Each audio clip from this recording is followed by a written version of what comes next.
with another round of So You Want to Be a Zookeeper, and I'm really excited today to talk to Katelyn at the American Eagle Foundation. For many reasons, Katelyn and I have never met in real life, correct? But she's one of my most favorite virtual humans that I know. She's been taking my courses and using me as a resource for a really long time, and just recently signed up her entire staff for all the classes. So I am super stoked to be working with them through that too. So thank you for supporting Animals Amplified and letting me support you. Thank you for providing so many resources and helping me personally, professionally, and my team. Well, excited to hear more about that. I will give a disclaimer. It's playtime for the dogs right now. So if it gets super noisy, I'm going to mute myself so that we can hear Katelyn, and the battle of the dogs, here they come, can continue uninterrupted because we're all animal people and that's what happens. So Katelyn, I just want you to start by telling me a little bit about your current position and then like how you got there. What was your trajectory? Sure. So currently I am the curator of ornithology at the American Eagle Foundation. Many of you probably have never heard of it, but we're the Dollywood people. So we're in East Tennessee, and we have a bird show in Dollywood, but we care for about 76 birds of prey, and that is our primary focus. We don't have any other animals, but I started here in 2011 as an intern. And I refer to myself as the revolving door because I just never left. I kept coming back as an intern, seasonal. I started as a wildlife program coordinator, which makes no sense since we only take care of birds, but that's okay. And then assistant curator to curator. So it's been quite a long journey, but I wouldn't trade a moment of it. That's awesome. So was this your first internship? It was my first internship. I worked with birds at my high school, actually, during my high school years. And I was like, oh, well, I visited American Eagle Foundation. I wonder if they do internships. Called, and right out of high school, the first week of summer break, I was down here and I've just never left. So then you did college courses at the same time, or you skipped college route? I went the college route, but I would come down here on every break that I had and weekends when they needed me, and just kind of continued to volunteer even though I was in school full time. Awesome. Okay, so one of the other reasons why you're one of my favorite humans is because you were leading, you took the responsibility of leadership before you had the title of leadership. So tell me more about that experience and kind of how that molded you. Sure. So back a couple of years ago, we had some management that wasn't exactly animal driven. They were much more business focused. And I know that's fairly common in the zoo world sometimes, but they weren't taking the animal welfare as seriously as I thought it should be. So I kind of took that part upon myself to learn more about it, to see what we could be doing better. Could we improve husbandry? Could we improve training? And that's actually when I ran into Beyond Animal Training. And the one that sticks with me the most is the red tape. I was like, well, I've got humans as red tape. And I think that was a big push of realizing that it wasn't just about the red tape in my life. It was the things that I was putting red tape on. So taking the little things that I could do and saying, hey, but what about this? And taking it to the management I did have, and they go, oh, well, maybe so. And well, why don't you try it? And from there, I'd start making some protocols and just see how they felt about it. And most of the time it was accepted, and we were able to mold around that, and other keepers were seeing it and saying, oh, well, let me try that. Or can you help me figure that out? So it was a trying time for all of us. We went through a lot of red tape still, and there were ideas that did not work because we were young and dumb. But I think that's part of growing and learning, is trying the things and figuring it out for ourselves, that, some things work, some things don't, but every step of the way, a mistake is just an opportunity for growth. There's the sound bite right there, Katelyn. That was perfect. I don't know, because it has been a while since you took Beyond Animal Training, but we go through the P's, and one of the P's is persistence. And so you kind of just spoke to that a little bit, but like, how do you, one of the things I hear the most in the zookeeping industry is like, we're not heard, right? They're not hearing us. And I'm sure you felt like that many, many times. So how did you not give up on that and apply that persistence to these conversations? So I think a lot of it is trying to figure out the best way that your management hears you as well. So a lot of times it's a budget issue, or they think that you are already spending too much time doing this or that. But you have to figure out what's in it for them as well. So as soon as you figure out, well, if I do this, what do they get out of it? So if you are taking X amount of time to train and it's not doing anything for them, why is that important? So just putting yourself in somebody else's shoes, seeing the dilemmas that they have is really important. Otherwise, you're going to just continue to hit that red tape. Nailed it. God. Another soundbite. I love it. Okay, so one of the things I really want to emphasize for people, and this isn't your path, but as a leader of a small organization, I know that you cannot turn all of your trainers and keepers into directors and curators. So how do you professionally develop someone if leadership isn't necessarily the track?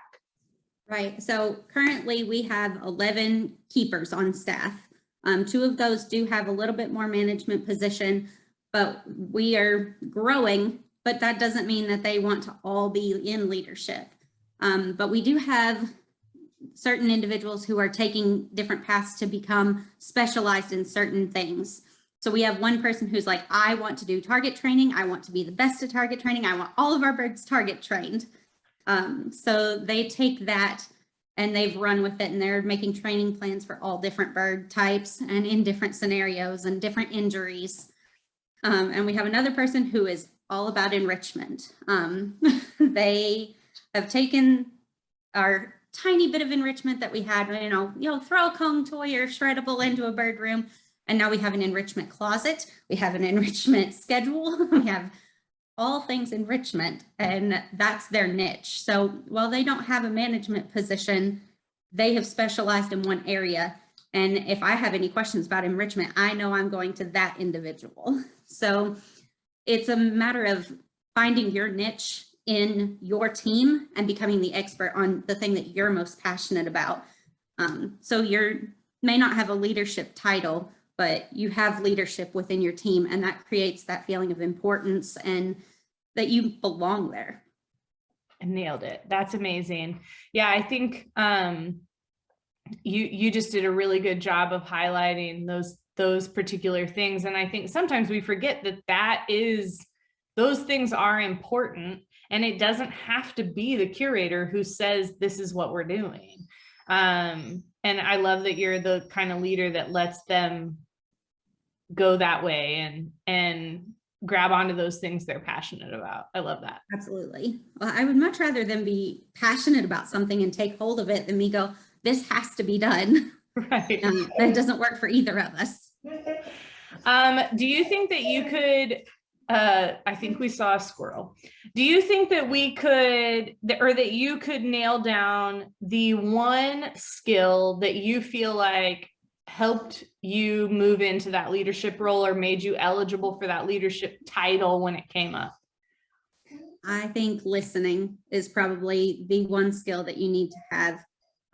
Because as keepers, we all think that we're running into the red tape of listening. Like, they're not listening to me. They don't hear what I'm saying. But that's not always the case. But if you're not a good listener and you don't address their concerns or say, well, this is why we can't do whatever it is, then they're not feeling like they're being heard. And you got to put yourself back in that position sometimes to be like, okay, if I was the keeper right now, why would I not feel heard during this part of it? That's awesome. what do you think that, that talks about why your team really loves you as a leader, but why do you think that management was willing to put you in that leadership role? Honestly, I think I got put here out of necessity, but we had a lot of turnover at the time.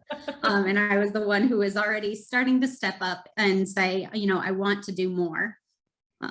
So I think I got lucky in this case, but I try and build my leadership repertoire on my own. I think you're selling yourself short. I think that, yes, maybe there were not a lot of other options, but I also think they were probably pretty comfortable with that decision because you were leading from your previous role. Even, you were already doing it. Like you said, you were stepping up and saying, I can handle more. I want more. I'm ready for that. So how long have you been there? I don't know if you said that earlier. I've been here on and off for 11 years now, but full time 8 years. Awesome. Why having left? Like, that's another pretty common thing in the zoo industry. So we've had our trials and things that have made me go, oh, I don't want to be here anymore. But ultimately, I love what we do. I love our mission. I love conservation, birds of prey. I think they're really cool.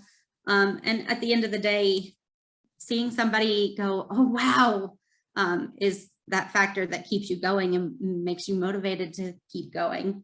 Seeing my team come in, one of our owls who was parent reared stepped onto a glove, maybe a second, and there was so much excitement.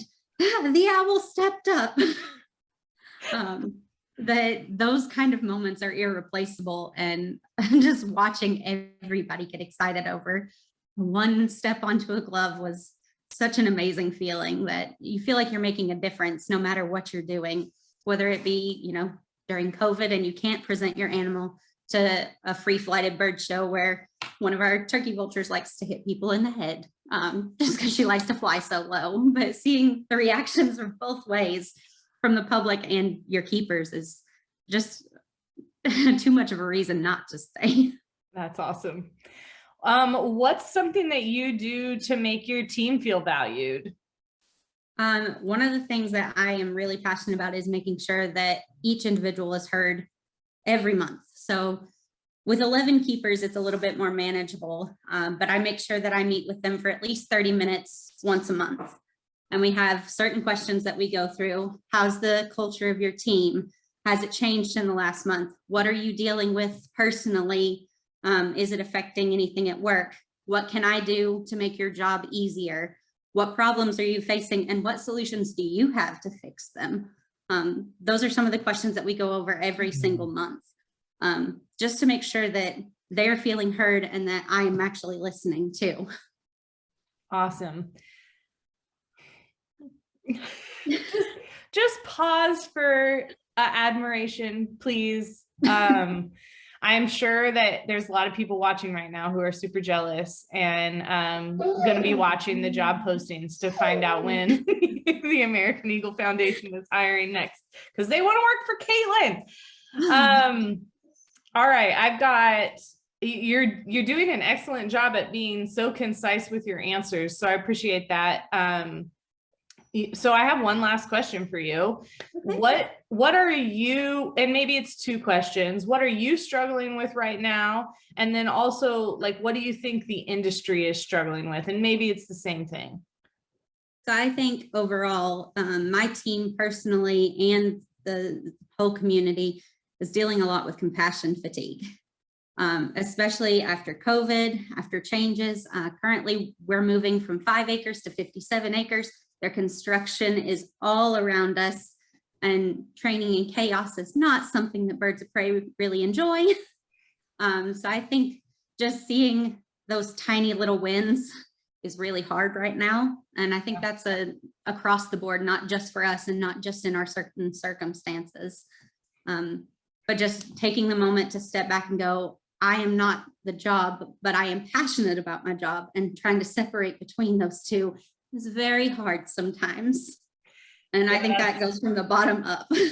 Yeah, that's a good point. We don't just do zookeeping as our profession. We are zookeepers. And Yeah, we've talked about that in a couple of the other So You Want to Be a Zookeepers, where it's very difficult to separate, like if things aren't going well at work and that is your identity and who you are and your only group and your only thing, then things aren't going well, period. So Right.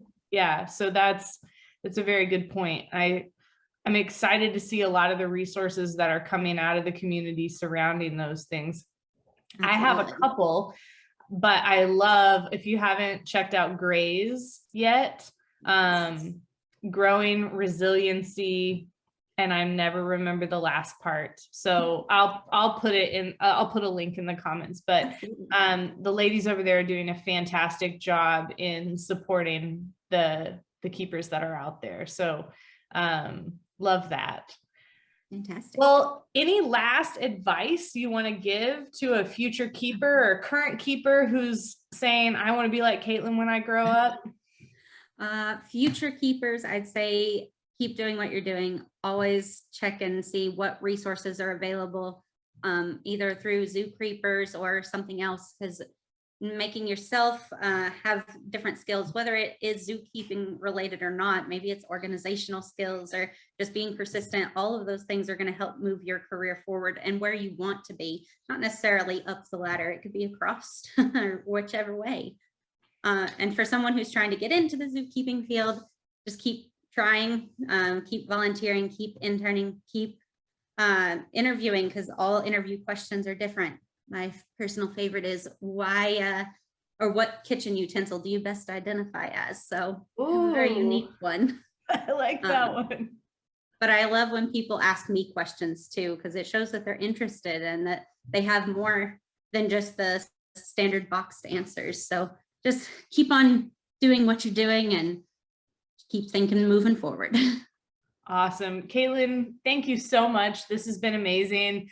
I really appreciate your time and I'm honored to know you. And we're so much closer in distance now that I'm in Kansas that that visit really needs to like Absolutely. go up my priority list. We need to work that out, but I really appreciate all that you've done for the community. And I look forward to my team using, the 10-day training and problem solving and all of those and seeing those in effect and just knowing how much you've helped me. I appreciate you. Well, thank you. All right, everyone. We'll see you on the next So You Want to Be a Zookeeper.